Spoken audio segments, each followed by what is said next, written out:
Combination అంటే జీవ పదార్థాల నుండి బ్యాక్టీరియా ద్వారా మిథేన్ వాయు తయారీ. మేము ముందుగా 2 డబ్బాలు తీసుకున్నాము.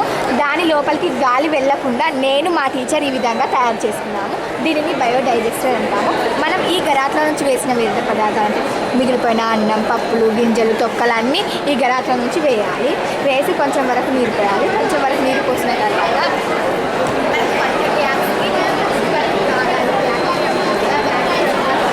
కనీసం 8 నుండి 12 వారాల సమయం పడుతుంది.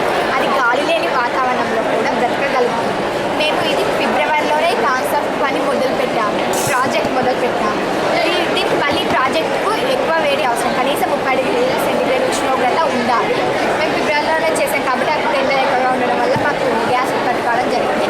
మనకు గ్యాస్ ఎప్పుడైతే మనకు వస్తుందని తెలిసిందో అప్పటి నుంచి మనం వ్యర్థ పదార్థాలు వేస్తూ ఉంటాం. ఈ వాయువులో ఎక్కువ శాతం మిథేన్ 70% ఉంటుంది, కార్బన్ డైఆక్సైడ్ 20% ఉంటుంది.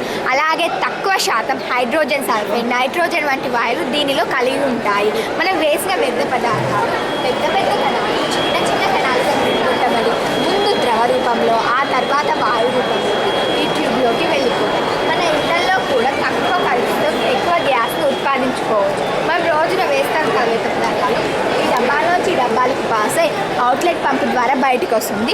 దానిని మనం మొక్కలకు సహజ